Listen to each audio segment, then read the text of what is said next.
Good morning and maaga pa lang po and kita naman po dyan sa video na halos wala pa pong araw nag-gear up na po kami ni Kid and we're on our way to Tanay, Rizal. Ayan. So papunta po kami sa Cafe Cecilia.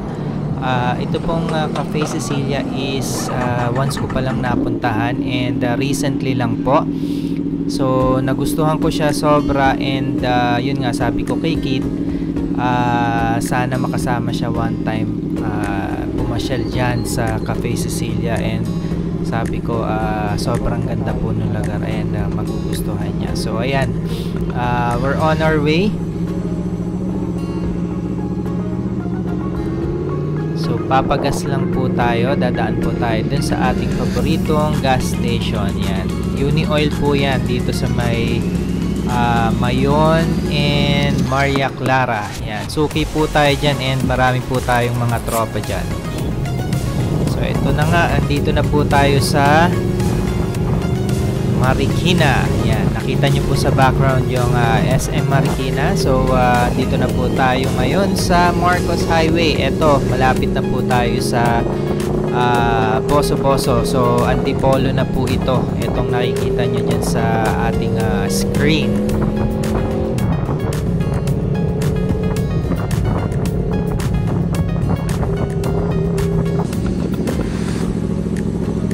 Ito na nga po, nandito na tayo ngayon sa Shell Boso-Boso. So mag-stop over lang po kami for a couple of seconds. As in mabilis lang po. Refresh lang and then take off na rin po tayo papunta po sa Marilaki.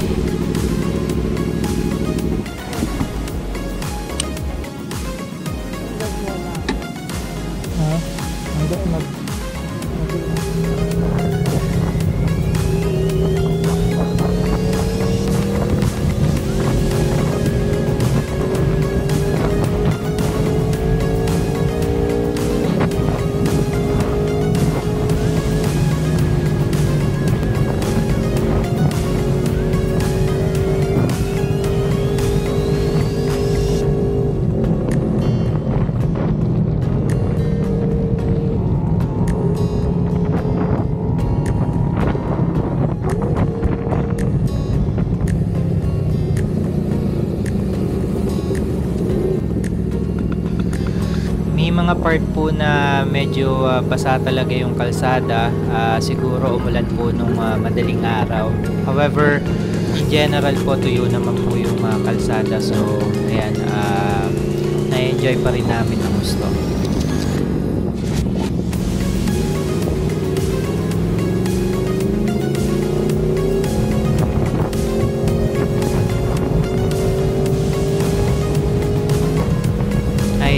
So ito po yung kakalagpas lang po natin doon sa tinatawag po natin na Wiwi Hill.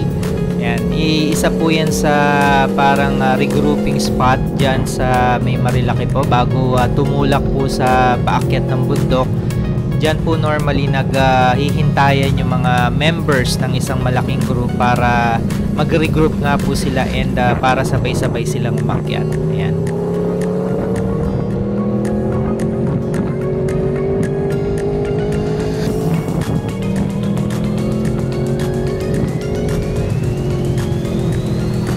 Just for fun fact po, share ko na rin po yung ating gamit na motor po for today. So what I'm using is a 2013 Aprilia RSV4 Factory APRC. Ayan, napakahaba po ng pangalan niya, no?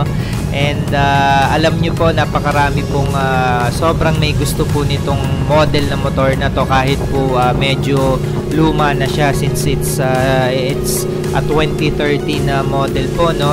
However, marami rin po ang ayaw dito sa model ng motor na to or dito mismo sa brand na to, which is yung Aprilia, kasi parang naririnig ko na may sinasabi sila something about the reliability of this model of these bikes.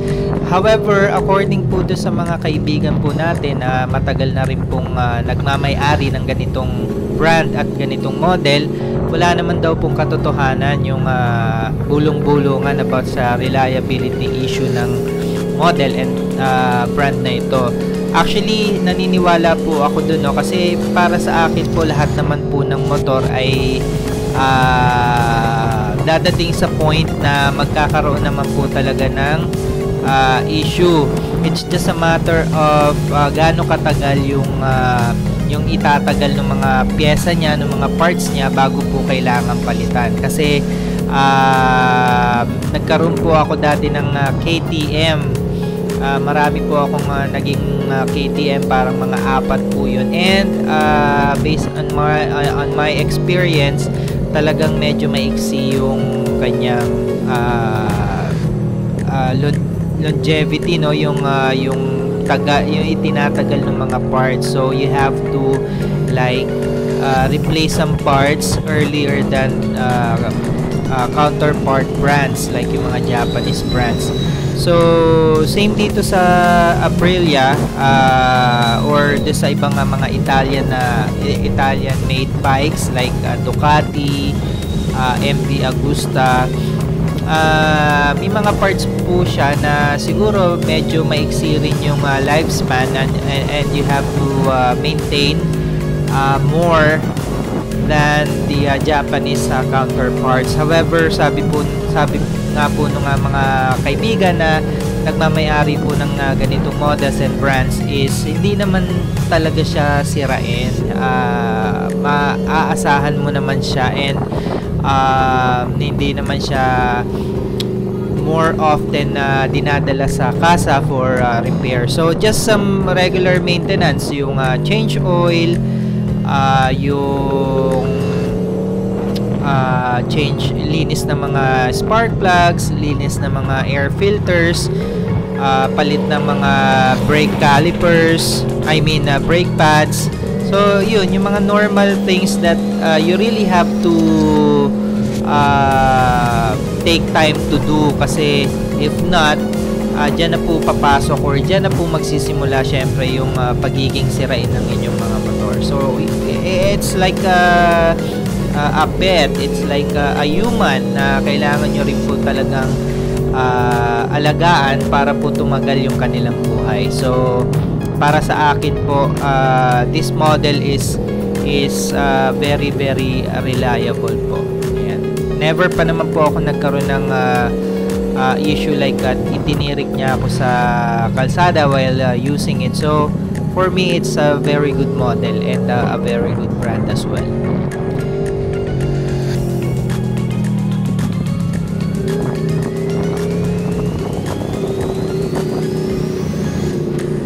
Ayan, so nandito na po tayo ngayon sa tinatawag na Big C. And kung makikita nyo po, medyo basa-basa pa po talaga yung kalsada, no?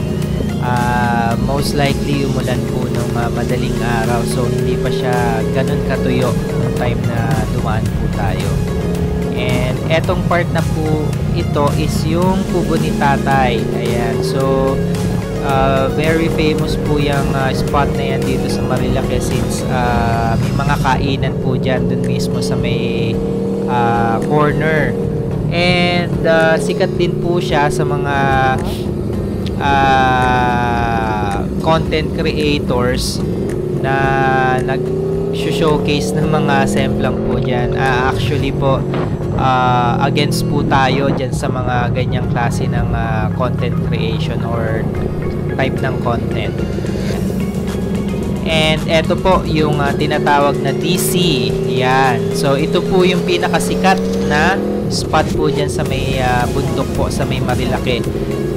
Why? Because dyan po yung parang pinaka tambayan po ng mga photographer, and dyan din po nagpapabalik-balik yung mga riders like me para po magpakakuha po ng photo. However, I'm not saying this for you to do it as well. So I'm saying this because yun yung trip ko, yun yung lifestyle ko, and maingat naman po tayo. Never pa po tayong sumemplang dyan sa Marilake, and siguro doon po sa mga fellow riders na hindi pa po ganun katagal nagra-ride, or kung sa tingin nyo po ay medyo mababa pa po yung inyong riding skill, dapat po sobrang ingat po, doble ingat. Huwag po tayong gagaya do sa mga napapanood or nakikita natin dyan na naglalaro dyan. Ayan. So nandito po tayo ngayon sa Manuka. Napaka-foggy po nung lugar po ngayon, kaya naisipan namin tumigil po ni Kid para po mag-photo op lang po. And after that, ayan, tumulak na po tayo. This is Sampaloc na po. Ayan, yung intersection po na yan is Sampaloc. And didiretso po tayo further. Ayan na po yung papuntang, doon na po papunta sa Cafe Cecilia. Mga roughly 10 to 15 minutes away from Sampaloc intersection po yung Cafe Cecilia. Ayan, so please enjoy watching the scenery muna. Hindi po muna tayo magsasalita para ma-enjoy po natin yung ating ride. Ayan, samahan niyo po kami. Napakaganda po ng mga tanawin po dito. Sobrang probinsya na po.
And tumigil po muna tayo kasi parang feeling ko naliligaw po kami kasi yung mga nadaanan namin parang tingin ko hindi po namin na dadaanan nung last time na pumunta kami sa Cafe Cecilia. So ayan, mag-check lang po ako ng maps.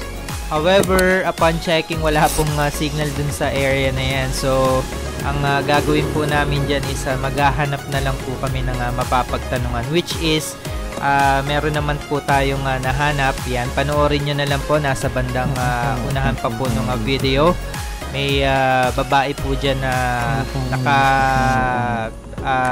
standby lang po sa may gilid ng kalsada. So doon po tayo magtatanong.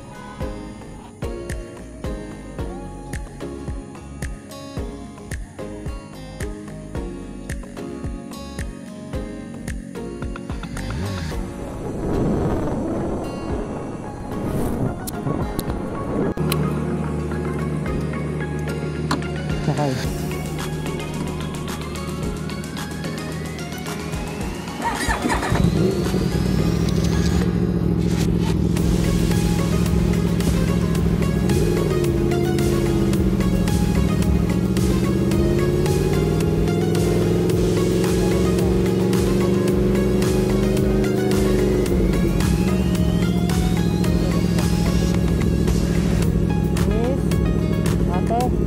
Pwede magtanong, saan po yung Cafe Cecilia? Diretso pa po? Malayo pa po? Salamat!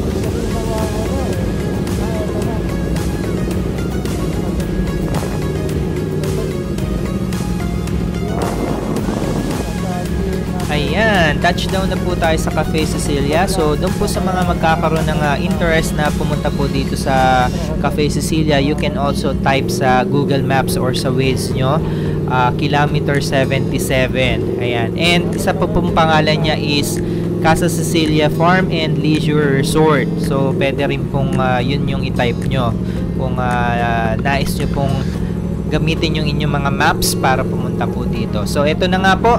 Ito yung mismong cafe po. Diyan po tayo kakain and magkakape mamaya. So napakaganda po talaga dito sa lugar na to. Sobrang picturesque po ng kanyang scenery. Napakaginhawa, napaka-presko, sariwa yung hangin, and probinsya na po yung feels talaga dito sa lugar na to. Ayan, so magpa-park lang po tayo and mag-photo op po uli kami ni Kate. Mga ilang shots lang po, and samahan nyo po kami, magbe-breakfast po tayo.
Pili ka na. Father and Son Plan.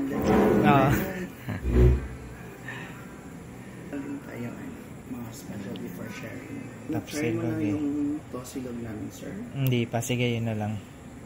Tapos Tosilog. maybe you have other order. Coffee. Coffee. May hot chocolate na po tayo or over ice chocolate. Hot choco. Gusto mo? Hot choco? Cold na. Cold choco? Cold choco over ice or the frapp one? Yung blended or yung cubes? Blended. Blended. Okay ba sa'yo, sir? Maaga pa. Okay lang. Sa akin, ano? Hot coffee. Hindi, iced sa akin. Spanish latte bestseller natin. Yun, Spanish latte. Sige, yun na lang. Over ice tayo, sir, ha? Ice. Anything else, sir? May pastries tayo, may food. Later na lang. Later. So, I have flavor po. Ikaw na. Barbecue na lang. Barbecue po. Barbecue.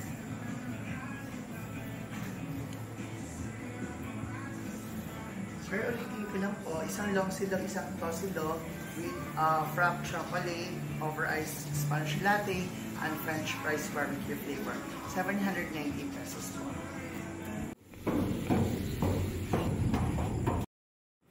Sir, isi-serve na lang po yung food. Stirless po tayo. Okay. And chocolate frappe. Thank you. Thank you.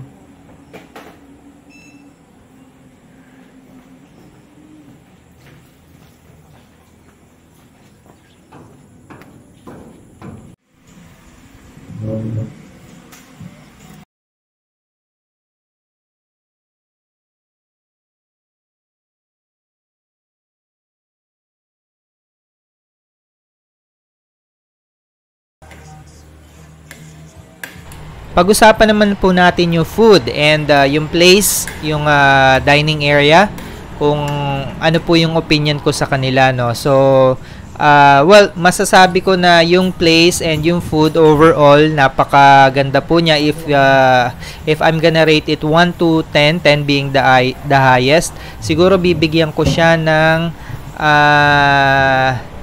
8.5 out of 10. Yan. So, pag-usapan po natin yung food muna. Ayan, yung drinks muna since ayan po yung ipinapakita natin ngayon sa screen.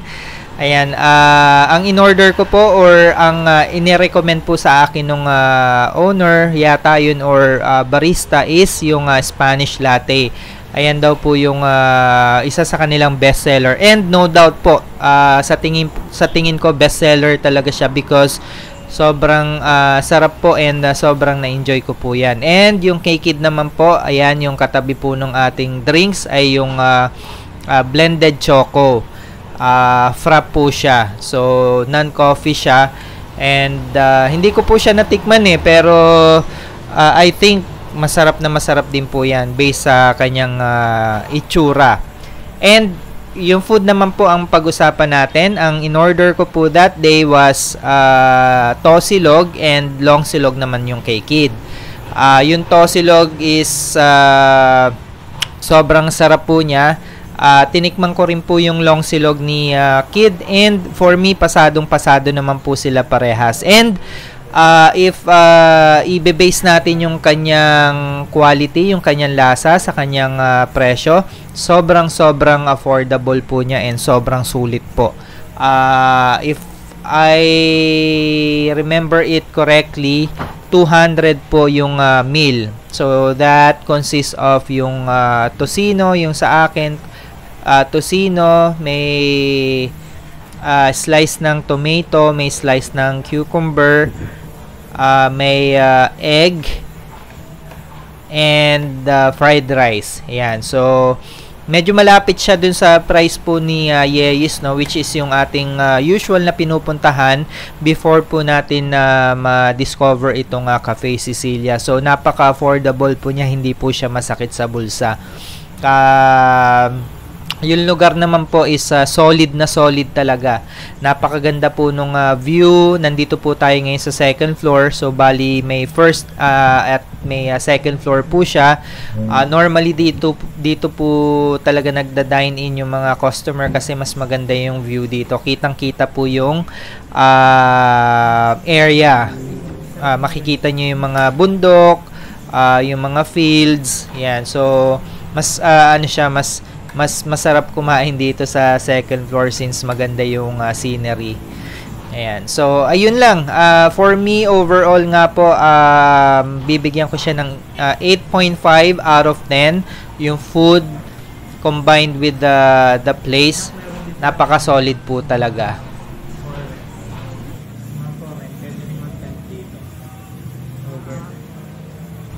So that concludes our ride for today. Thank you sa mga nanood and see you in the next video. It's Kid and Dad Motovlog signing off.